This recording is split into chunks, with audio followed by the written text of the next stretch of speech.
Well, we're back again for another Monday reading. Let's do this. I do want to give credit where credit is due. This book is by Greg McCowan.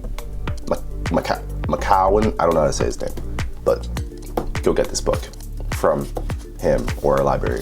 What am I feeling like? Today is about execution for me.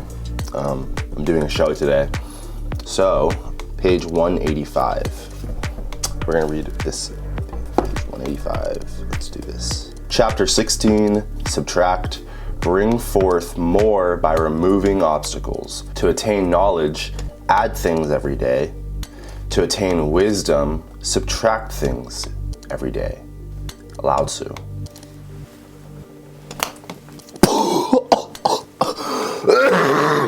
Holy shit, that's wise. I'm just experimenting, you know.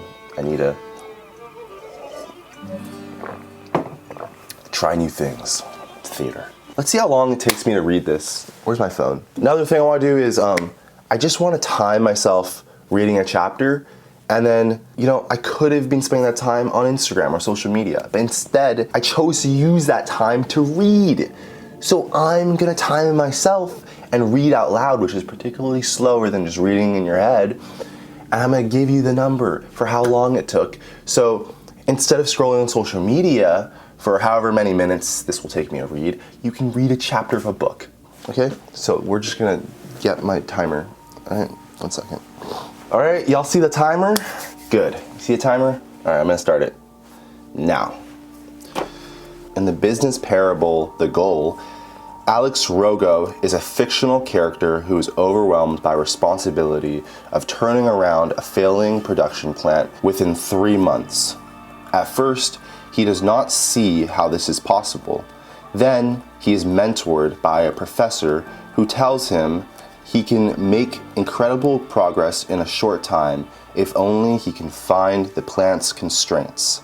Constraints, he is told, are the obstacles holding the whole system back. Even if he improves everything else in the plant, his mentor tells him, if he doesn't address the constraints, the plant will not materially improve. As Alex is trying to make sense of what he is being taught, he goes on a hike with his son and some other friends. As the scout leader, it's his responsibility to get all the boys to the campsite before the sun sets. But as anyone who has been on such a hike knows, getting a group of young boys to keep up a pace is more difficult than it sounds, and Alex soon runs into a problem. Some of the scouts go really fast and others go really slow. One boy in particular, Herbie, is the slowest of them all. The result is that the gap between the hikers at the front of the line and Herbie, the straggler, grows to be a mile long. At first, Alex tries to manage the problem by getting the group at the front to stop and wait for the others to catch up.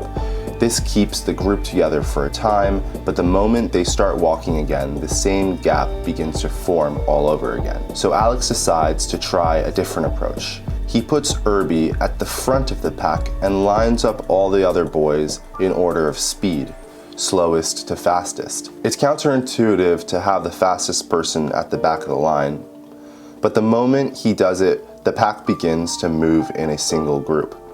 Every boy can keep up with the boy in front of him.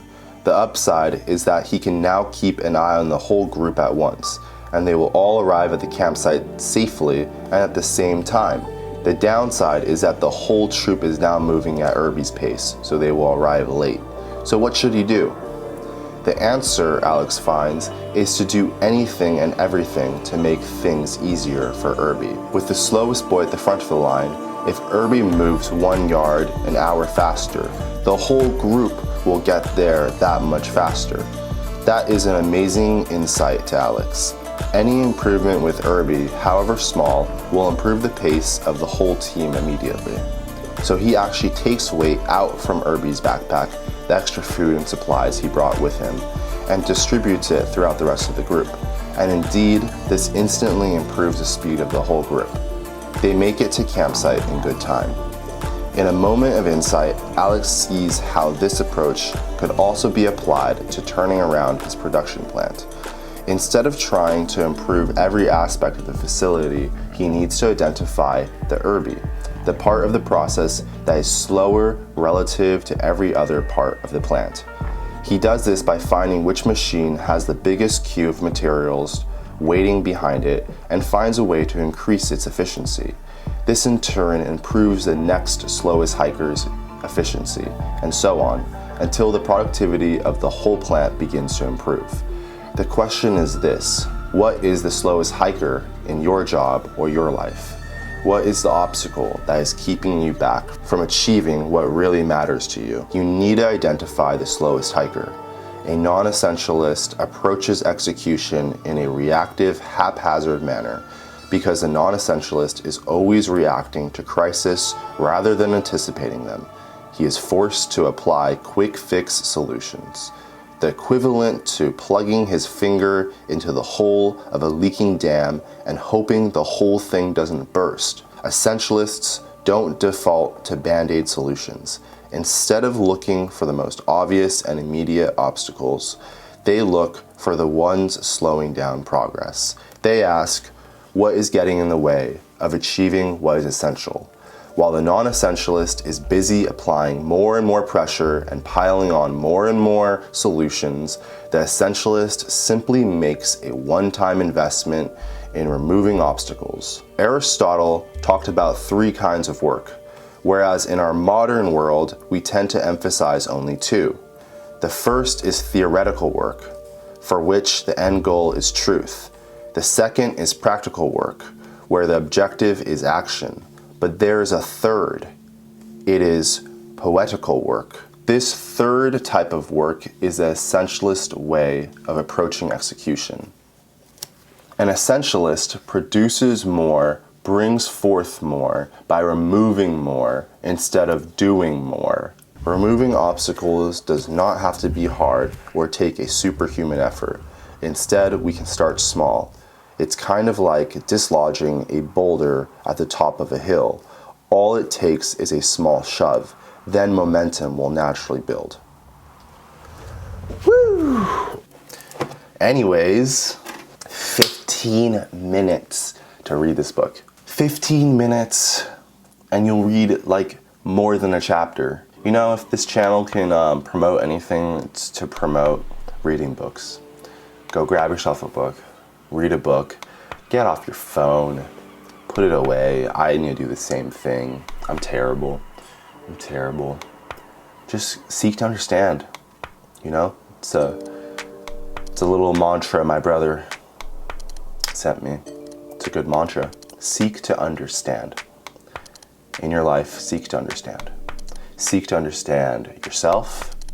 Seek to understand knowledge and wisdom. Seek to understand love, and seek to understand life. That's what we're here to do, right? We're just spirits in these material bodies on a journey to understand what more there is to discover, to explore, to be human. Thanks for watching. Peace.